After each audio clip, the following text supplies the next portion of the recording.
भारत में जमीन का मालिक होना हमेशा से परिवारों के लिए एक खास महत्व रखता आया है। ये सुरक्षा, आत्मनिर्भरता और दीर्घकालिक संपत्ति का प्रतीक माना जाता है। लेकिन जब जमीन को केवल निवेश के रूप में देखा जाता है, तो तस्वीर थोड़ी जटिल हो जाती है। कई निवेशक जमीन की ओर इसलिए आकर्षित होते हैं क्योंकि इसमें भावनात्मक जुड़ाव होता है, निर्माण पर पूरा नियंत्रण रहता है और ये विश्वास होता है कि जमीन की कीमतें हमेशा बढ़ती हैं। तेजी से विकसित होते शहरों और नई इंफ्रास्ट्रक्चर परियोजनाओं के आसपास ये धारणा और भी मजबूत लगती है।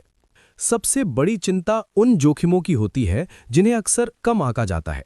जमीन से जुड़े मामलों में अस्पष्ट टाइटल, जोनिंग नियम, कानूनी विवाद और लंबी होल्डिंग अवधि जैसी समस्याएं हो सकती हैं। जमीन से बाहर निकलना आसान नहीं होता, खासकर तब जब इंफ्रास्ट्रक्चर विकास में देरी हो जाए।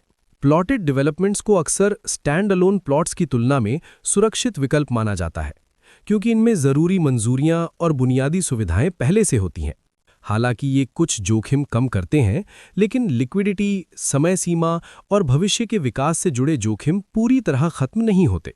वास्तविकता में जमीन उन्हीं निवेशकों के लिए बेहतर काम करती है जिनके पास अतिरिक्त पूंजी हो, धैर्य हो और जो कानूनी जांच पड़ताल को सावधानी से संभाल सकते हो। ये उन वित्तीय एसेट्स का विकल्प नहीं है जो लिक्विडिटी या अनुमानित रिटर्न प्रदान करते हैं। ये दृष्टिकोण ईटी वेल्थ और अन्य सार्वजनिक रूप से उपलब्ध वित्तीय स्रोतों की रिपोर्टिंग पर आधारित है और इसका उद्देश्य केवल शैक्षणिक समझ प्रदान करना है।